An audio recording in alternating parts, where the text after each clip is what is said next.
These board gaming podcasters are not experts, and their advice should never be followed. Aaron insists he's a feldspert, but if there's a salad bowl on his shelf, I haven't seen it.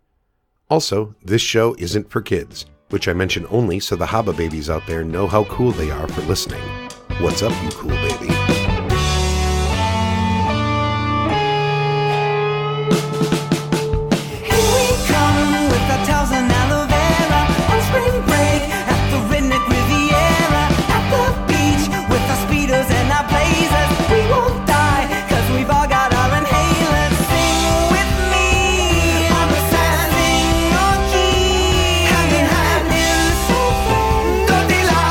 Welcome to My Meeple and Me, an advice podcast for the analog era. I'm your first player, Jake McElroy.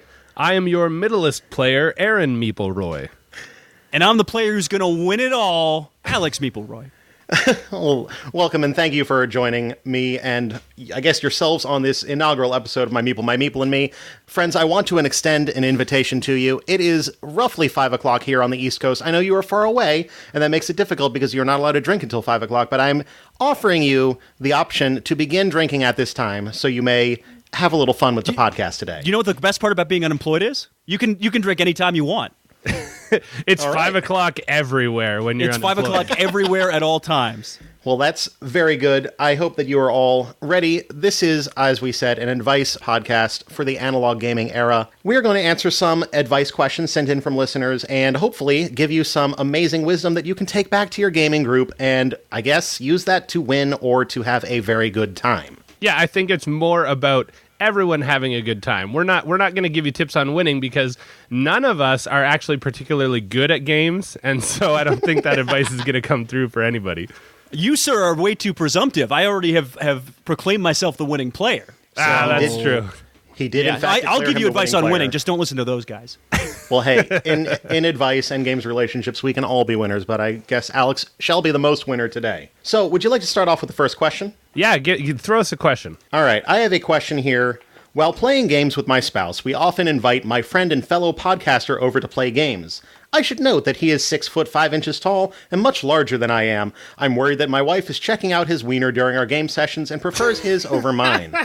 Should I be concerned about this? Maybe we should grill out something different, like hamburgers. I'm pretty good at cooking those versus wieners, but my wife likes a nice wiener. From Worried About Wieners in Wahanuk. So like, is this guy showing up with wieners to the party, or is that what he's implying, or is he implying that she's like checking out his trouser snake here? Like, It sounds to me like we have a table snacks situation going on here, and he is concerned that his wife is really excited about the wiener that the other person in question has at this particular event. Now, what if it's an overlap? What if he's actually bringing the wieners in his pants? And then it's a dual situation where it's not only snacks, but it's also snacks in kind of a weird place. But maybe she's into that. Yeah, so it's a cargo pants issue. Situation. Exactly. A cargo pants, cargo shorts, whatever. There's apparently a lot of cargo.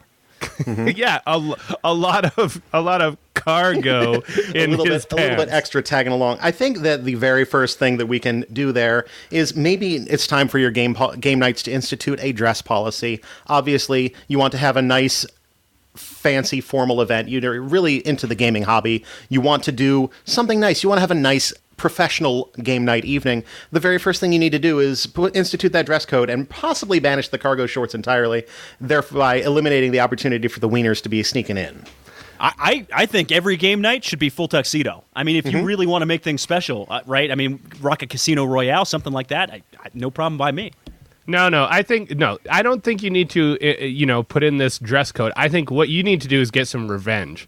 And so you need to start wearing cargo pants, cargo shorts, and just stacking those pockets with wieners. Just like wieners for days, right? I think she'll be really excited about that. Like, who doesn't like finding just a bunch of wieners in their cargo pants? Well, and you're doing a favor for the wife, right? I mean, the wife likes a nice wiener. Why not? Yeah, lean into it, man. Yeah, you've got to outdo them. You've got to bring more wieners to the party. I might suggest getting a membership to a Costco or a Sam's Club, maybe even a BJ's, so you can go in and get that 28-pack of Nathan's wieners. Grab as many of Nathan's wieners as you can, and then you fill out those pockets as best you can. You grab Nathan's wieners and shove it down your pants. Now, here's the question: is what's going to be more impressive in this situation? A big value pack of a whole bunch of wieners, or one really big wiener? Like you go full Food Network ginormous food style and just find the biggest wiener you possibly can. You're talking about like a full pound wiener, maybe a 12 or 18-inch wiener just hanging out of your cargo pocket? I hear that's minimum in some cases. Okay. Just a big handful. You can't see it, but Jake is making just real grabby hands, like he's just got a huge wiener in his hands. I find it a lot easier to visualize the wiener and then think about how that will connotate to the situation at hand. I'm thinking, in addition, we've also got to think about if you are looking to, obviously they want to possibly bring some other things to the table here. Talked about hamburgers, but I think that if you want to have the really good wiener experience, it's all about the buns as well. I think in this particular situation, maybe we are grabbing a set of buns that makes the wiener look more impressive. You need to get a bun that's particularly smaller for your wiener so that your wiener looks even more impressive, and then you have the opportunity to show that off at the table. Yeah. The hands are more flashback hands to me. I think you've got some experience there. But I think you're right. I think perspective is where it's key, right? I mean, if you want to highlight the size of your wiener, you need to pick your bun. You need to work your buns in a way to help accentuate the girthiness of the wiener that you're putting on the table. Yeah, it is 100% about the bun that you bring to the table. One question, and I can't decide whether this is the worst idea or the best idea yet. Mm-hmm. Hey, you guys want a Yahoo? Yeah, hit us up. And by Yahoo, for folks who may not be familiar, I'm talking about a question from the wonderful people over at Yahoo Answers. They ask the hard-hitting questions. May or may not have made my eyes bleed looking for some of these. So our first Yahoo comes from Yahoo Answers user Noel, who asks, are new board games still being made? No. I want to actually get in front of this one right away. No, these board games are actually being done or found in archaeological digs. Mm-hmm. This is a really hard-hitting question for a lot of us. A lot of people don't know about this, but most of the board games you find today are found in archaeological digs in northern Africa. They, I guess, it's just like that's where there's a particularly rich vein of gaming right now, and we've been really lucky that between digs for petroleum and other important resources, we have found just fantastic veins of feld, and that's been really helping us out a lot recently. Yeah, the designers on the box, like they use the word designer to just kind of like assuage the public, but really that's the archaeological researcher that found the game.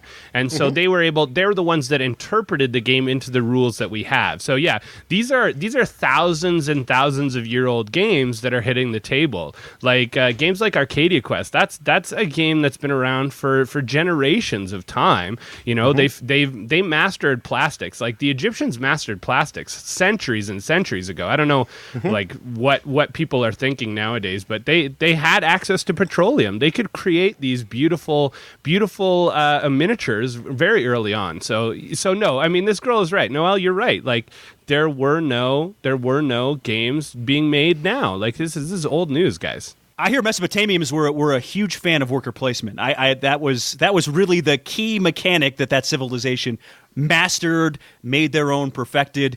Lords of Waterdeep, I think, was a real triumph from that civilization.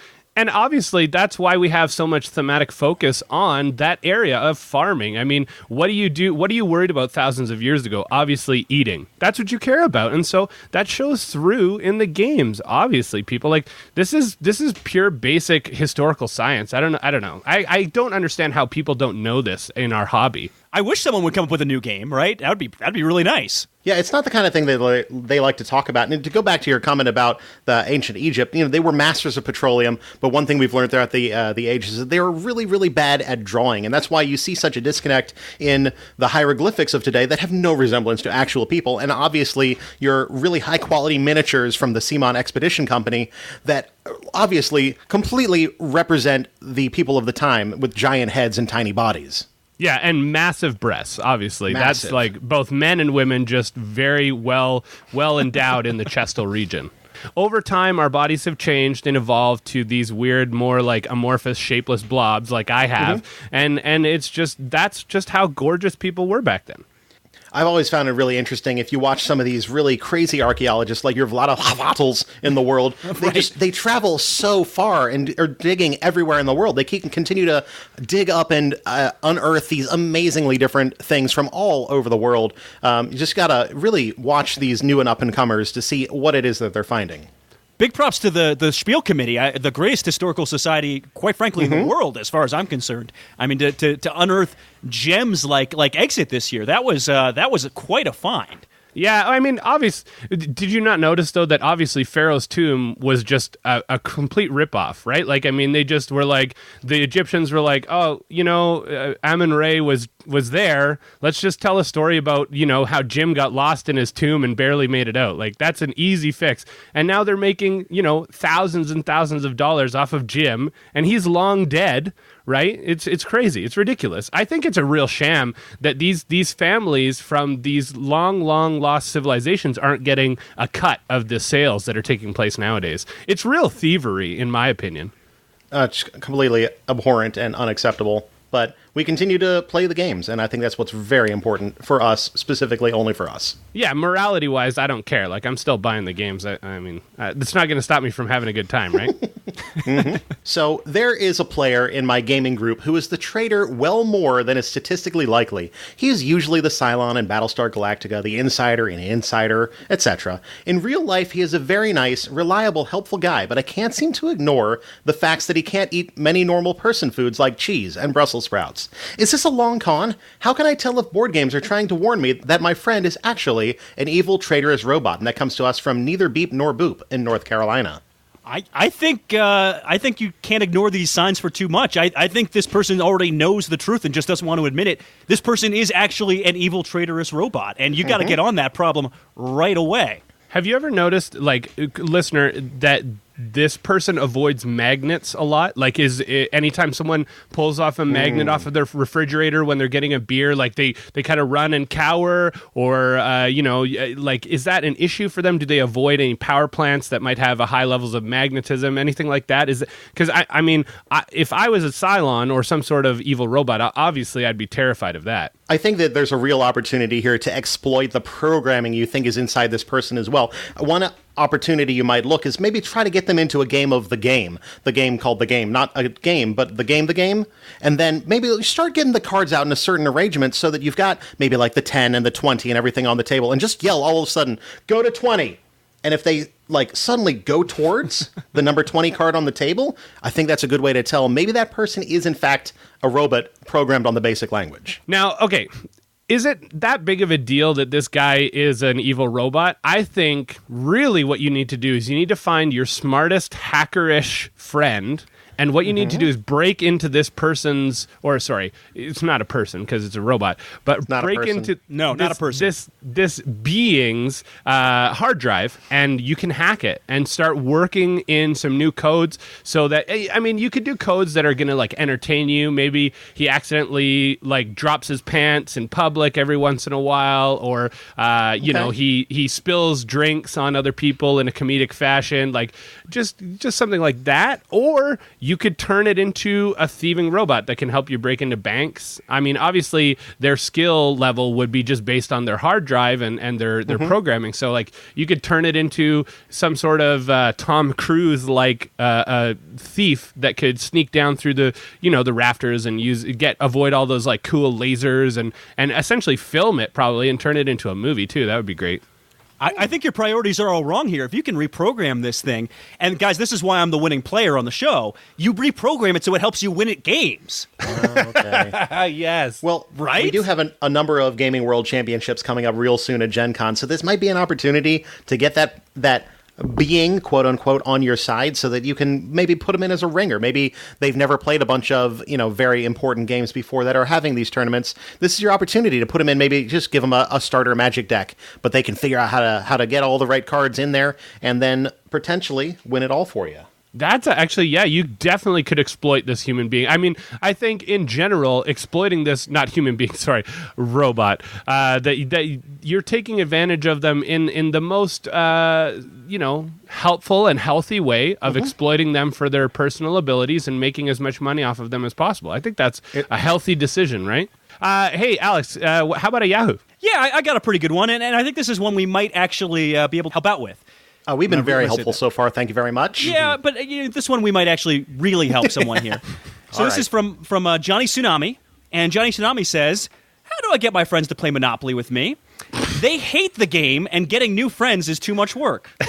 Did you say too much work or too much twerk? I mean, that would be really nice if it was too much twerk in Monopoly twerking edition. I'd much rather explore the space of a game that is too much twerk to get to the table.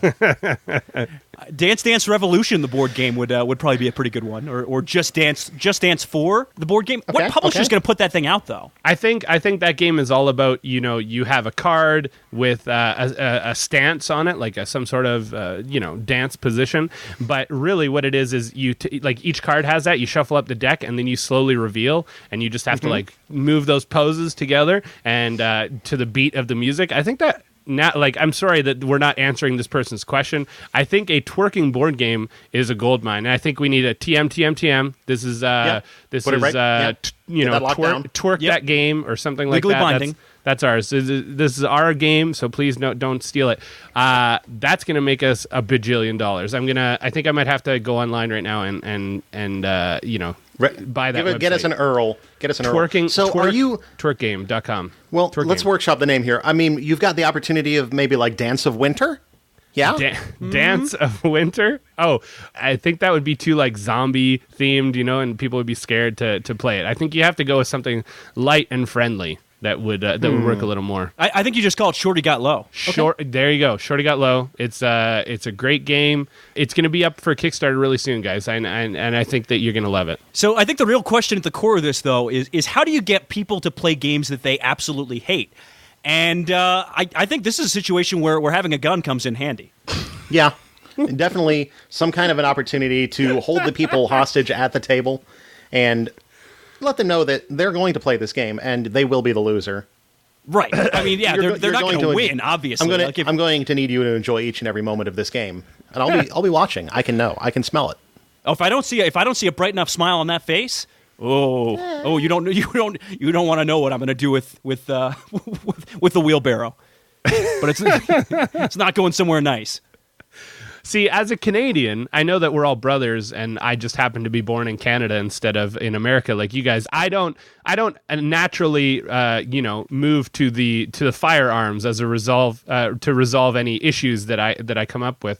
And so, for me, anytime that someone wants me to do something, there are two main things that drive me on a daily basis, and that's drinking and sex. So, I mean, if you offer either of those things to me, then you're probably more likely to get me excited. Both for the game and for after the game. So, I mean, I think that any way that you can, offer up some sort of delicious beverage or salacious, agreement, then I might be interested in playing some Monopoly with you. What if you combined it? So it's someone who has a six-pack, has a salacious agreement on the table, and on top of that is also threatening to kill you. Oh, there we go. Wow. You get the trifecta right there, right?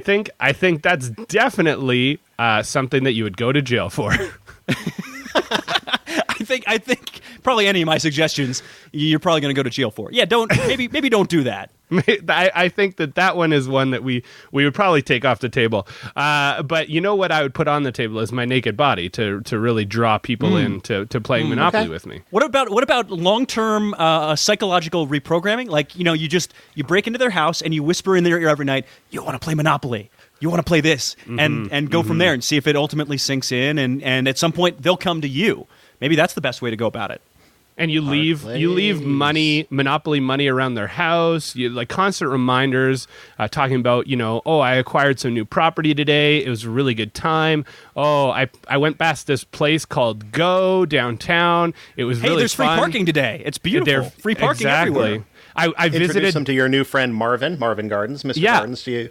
I stopped off at the jail today. I wasn't there for any specific reason. I just was visiting, just passing by. Just passing by. No more than 3 hours. No more than 3 hours in that jail. Boardwalk.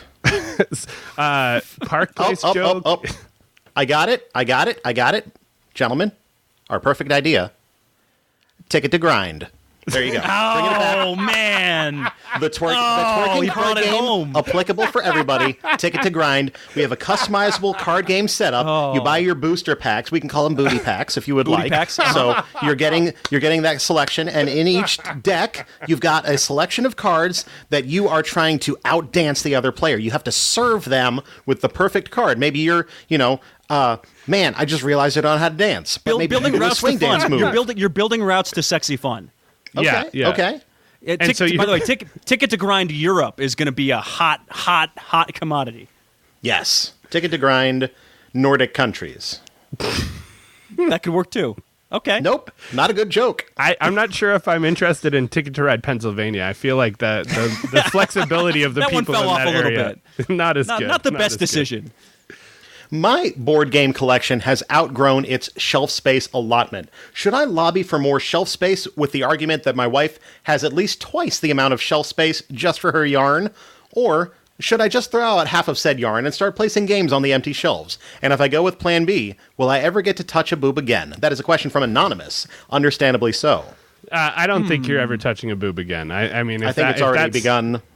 Now, see, I would say that it's a matter of having a conversation with her. I mean, reasonable people make reasonable decisions, right? I think that what you can do is you can say, hey, look, I'm obviously not going to be sleeping on my side of the bed ever again because we've had this problem. So how about I take all of your yarn and we lay it out on your side of the bed, and then that'll keep you cozy and warm, and I'll be sleeping on the couch because I'm a jackass, and then you'll have Anonymous. You'll have all the space you need for all your board games, and maybe you'll be slightly as warm as your significant other, sleeping cozily in your bed with this yarn, as you will be cuddling, something like Uwe Rosenberg games that are pretty full of boring, annoying wood and cardboard. I don't think that's going to keep you as warm as the loving and caring yarn that she's going to have.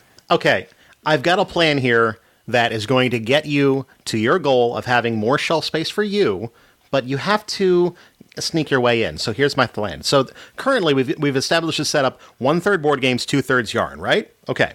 Now, board games are very unique in that you can turn them sideways, and they take up more long space but less deep space. So you have an opportunity. Maybe you say, hey, honey, I'm going to just, let me give you a little more space for the yarn. I can turn my games sideways just like this, and we can put some yarn in front of the games. And once you get the yarn, which is very malleable, you can stack it up, you can shove it in all sorts of neat corners and such like that. What you're doing is you're actually expanding your board game collection by putting it behind the yarn. And then you've got the added benefit is that as you bring in more games, if you hide it behind enough of the yarn, they'll have no idea that it's there. So you've actually turned this into a great opportunity to go 50-50 on that shelf space. And then once you get the full backing of all of the shelves and you've got yarn in front, you can just be like, babe, I don't have any board games anymore. I don't know what you're worried about. I'll just get myself a new shelf. I just got a nice little shelf over here. I can start building out my games right here. Don't worry about it. We're so committed to your yarn. Your yarn is beautiful, and I want to give you all the yarn in the world, but don't move any of the yarn.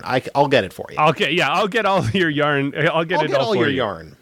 How about you convince her to replace some of her yarn space with just copies of String Railway? And okay. Yeah, it's still cutting into the yarn space, right? Mm-hmm. But at least you have board games, and it's sort of a nice little collabo between the two of you. Yeah. I wonder what other board games you could hide in a yarn collection without somebody noticing. String Railway, obviously. String Safari, another good option. Mm-hmm. Could you possibly sneak Patchwork in there, just being, hey, this game is about stitching stuff. Just kind of, put the pieces here and there. Maybe you can just slide it in there. Nobody will notice. And then maybe if that works, you go bolder. If that works, you just keep stepping up that con, right? You say, hey, I'm weaving a story. I'm weaving a story in near and far. So obviously that has to go in the yarn section. It just doesn't quite fit with the board games. We got to put it over there. Yeah, and I think if this is your main issue with you and your significant other, once you take all of our advice and put it into action, then you can, really actually seek out some help with a professional that would actually give you some support in this, because you'll need it, because you'll be probably single again because you're professional. By professional, we're really talking about professional architects that will allow you to build a second room or an additional story onto your house that you can use just for your board games. Yeah, a hidden room. Yeah, like a safe room essentially. I think what we need is a Yahoo. Keep that train wreck going. Gift 2900 on Yahoo Answers asks, why do men believe that Battleship is the greatest board game? The pegs.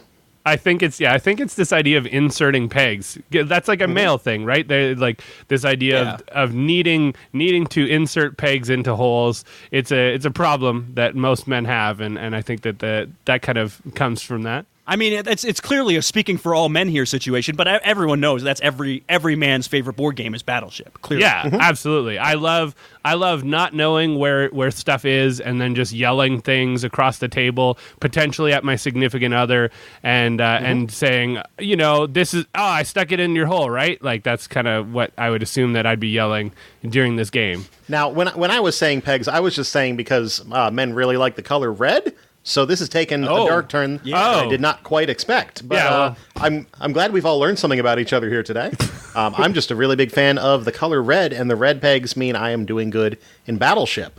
Oh, that's fair. Yeah, no, red is also every man's favorite color, too. So... And as is well known in the world, men generally suffer from color blindness more than women. And as such, the red and the white pegs are very easy to tell apart, making Battleship very easy for men to play. Yeah. Absolutely. And I mean, because it's a Navy battle and men like war and all those kinds of things. We like to speaking in generalities, because this is every man loves this game the most out of any game of all time. It's always number one on everybody's favorite games of all time list. And I think it's because, it's a very manly game with lots of like blowing up of ships and war and manly things like that, right? I just really like opening and closing the case. Crack, crick, crack, crick, crack, crick. Just, the tactile feel of Battleship is very pleasing. I like reenacting that commercial. You sunk my battleship, when it clearly in the commercial, if I'm remembering right, was never actually the battleship. I think it was like the submarine or something else. It never seemed to be the battleship that they'd actually sink. I'm always so sad when you can see the obvious errors that are taking place. Like anything that I watch on TV, movies. I love going on the internet and pointing out the fallacies of those things. I think, like speaking of male generalities or whatever, like that's something that most men like to do as well. Is get on the internet and yell. Right? That's what this guy's doing in asking this question. Is like, why do most men do all of the things that they do? I think a lot of people ask those questions on a daily basis.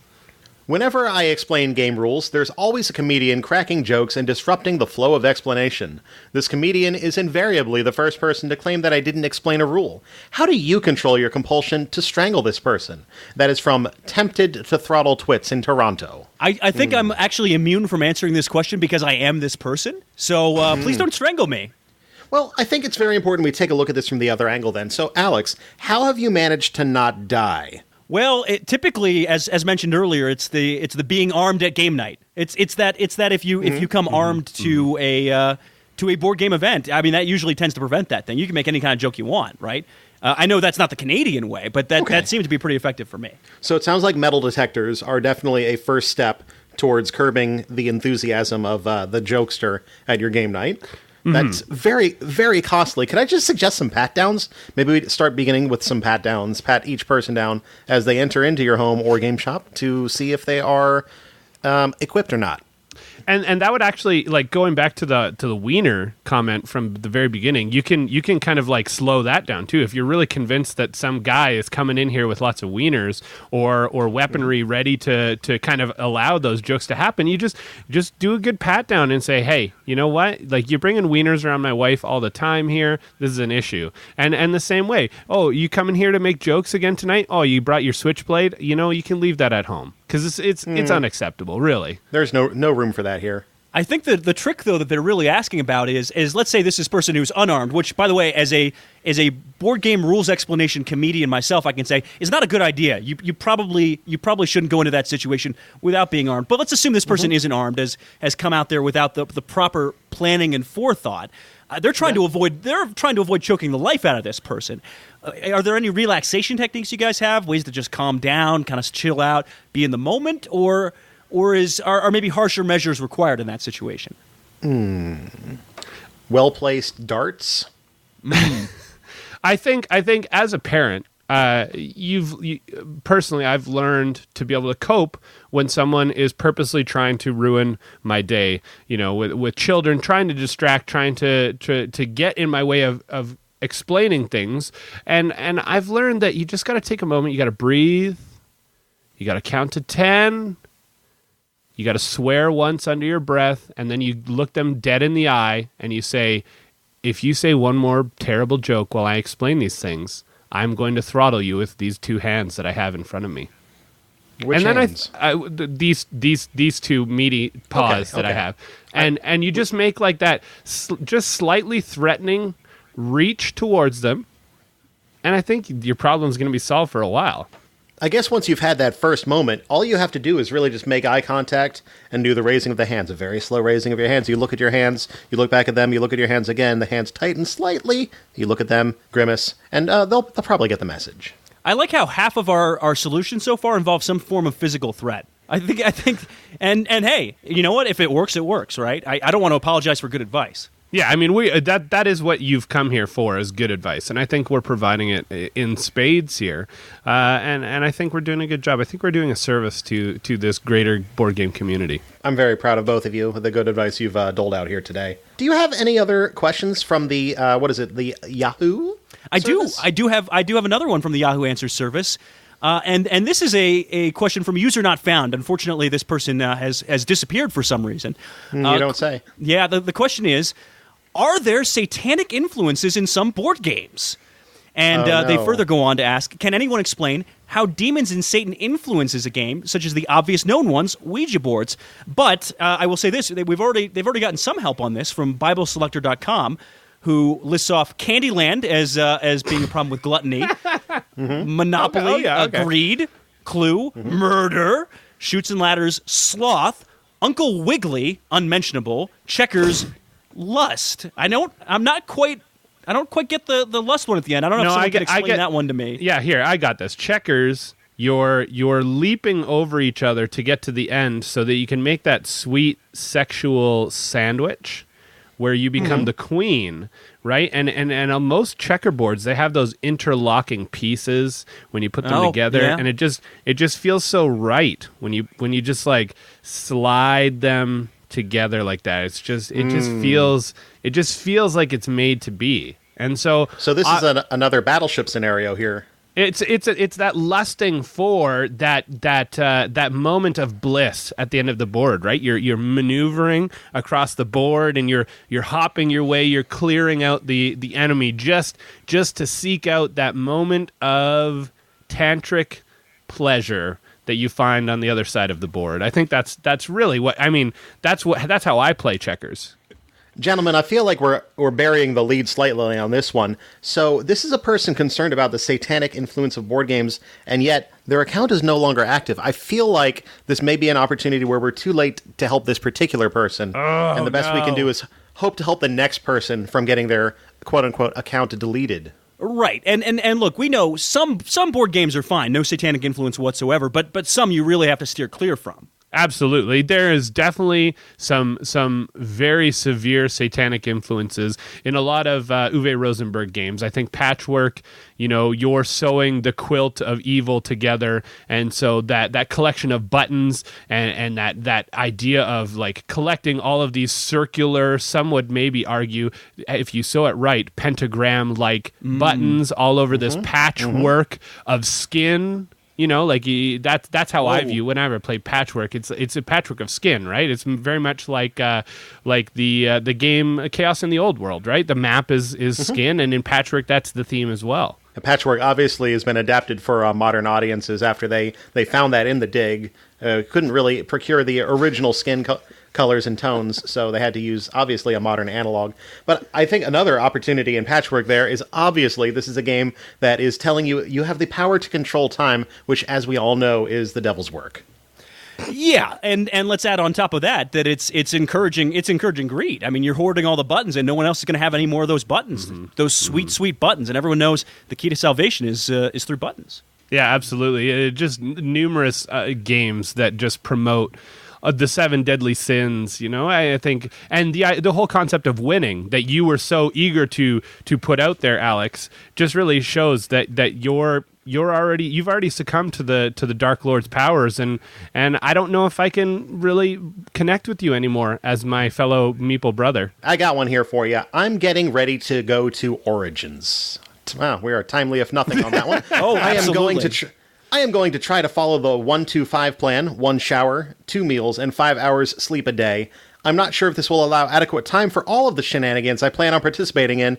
What would be the optimal method for combining these 3 activities so that they won't cut into my precious gaming time any more than necessary? Sleep showers. Got to do it. Okay? Yeah. Sleep in the shower. You can just, as long as you got good drainage, you can just put yourself down in the tub, get the shower on you, and just kind of take a little nap. But prop yourself up. Don't die. Don't die in the bathroom at the convention, please. And I think what you need to do is you get the dish soap, and just right before you get in the tub, you lay down in the tub and you spread it all over your body, right? Okay. And then you set a timer for about 2.5 hours, and so you just have a nap for 2.5 hours, spraying all this front side, and then you flip over, right, and in the tub, and then you lube down your back, and then you got that side. You got your 5 hours sleep. You're fully showered, ready to go. Sounds good. Now, real quick, have you attempted to lay down face down in a tub before? Because that doesn't work that way. Well, I mean, I've had a lot of experience with Ticket to Grind, and like my body is very flexible at this point, just from playtesting that game, and so I can definitely angle my body in a way to really keep myself from drowning in the tub that I'm in. I'll just have that chestal area. I've got a little extra poundage to keep me kind of like really comfortable up there. Staying buoyant. Guys, I have I think an elegant solution for this one, and it quite frankly involves drowning. And the thing is, if you're a ghost, you don't have to worry about eating, sleeping, or showering, right? No one cares if ghosts are dirty. Dirty ghosts, not a huge deal. Ghosts don't get hungry except for terror. And yeah, I mean, sleeping, you sleep when you're dead. I guess you can sleep as much as you want then, right? But the problem is, how do you manipulate the game pieces when it comes time to play? Right? Like, I mean, you're a ghost, cool, right? You're living it up as a ghost, spooking people out. You're scaring your friends in the rooms at Origins. But how are you playing the game still? I think my biggest concern is that you've basically limited yourself to a life of Mysterium. You are only playing Mysterium for the remainder of your life. But you are the ghost every time, which is good because you weren't going to be much help as the ghost anyway, so you might as well be an actual ghost while playing. You just kind of really live the part. You got to be the part. The only way to actually legitimately play Mysterium is to be a ghost. And if you're not playing with an actual ghost, quite frankly, you're playing a variant of the game at best. Okay. It's good to keep that locked down so that people cannot experience that correctly. If only they could. If only there was an opportunity for people to experience Mysterium in the original Ghost. Now, okay, let me ask you real quick. Yeah. Sorry, getting back to this idea of playing games as a ghost. What if you inhabit the body of, I don't know, some sort of maybe doll?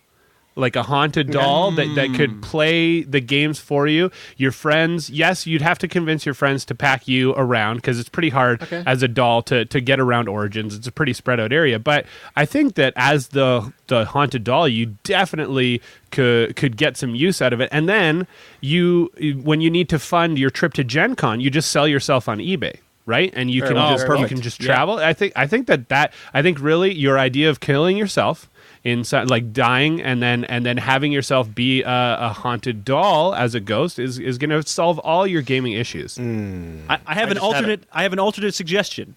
And I think it's going to require a little bit of time. You got to get real good at scaring. You got to practice a lot of scare tactics before you end up going to the afterlife. But if you can scare someone in just the right way so they leap and pick up the piece and move it to where you want it to be moved, and you just do coordinated scare attacks so that they play your turns for you, then I think you're playing the game properly, right? I think that qualifies. That is an extraordinarily precise kind of scaring. And, I mean, you got nothing but time at that point, and who knows what kind of games they'll be unearthing over the next 100 to 3,000 years as you perfect that.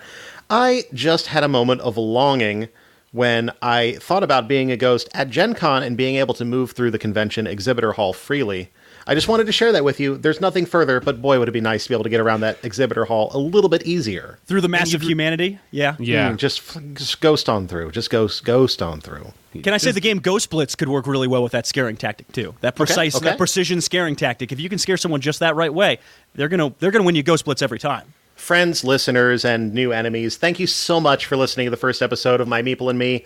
This has been a homage to one of our favorite podcasting media empires, the McElroy brothers. If you do not already know them and you enjoyed this anyway, I encourage you, please check out McElroyshows.com. Look for My Brother and Me. Obviously, their wide empire of podcasts is very, very good, and we would never attempt something like this without doing it specifically as an homage, and I hope that they don't sue us into oblivion for doing so. Yeah, they're way funnier, and they're going to use all that sweet Trolls 2 money to maybe grind us to a fine paste. So yeah, that would be problematic. Thank you so much for listening today. I am Jake from the Draft Mechanic Podcast.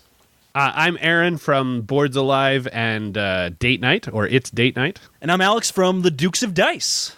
Alex, I don't suppose you have any last yahoos you would like to read to us in honor of the project today? Oh, I got a good final one for you. This one comes from Yahoo Answers user Dilbert, who asks, do you ever beat off to chess pieces? This has been My Meeple and Me. Thank you so much for listening. Kiss your meeple square on the lips.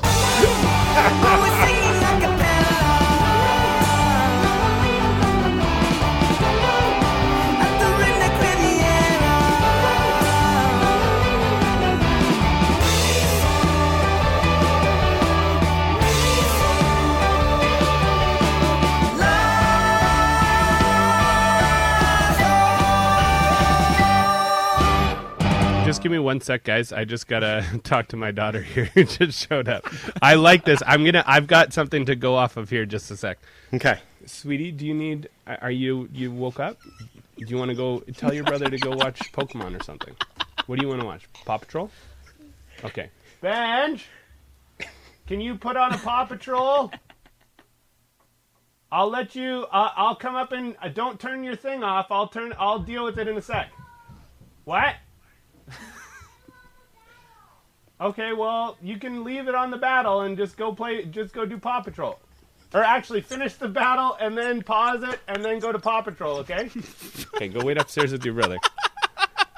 These two guys are making fun of me now.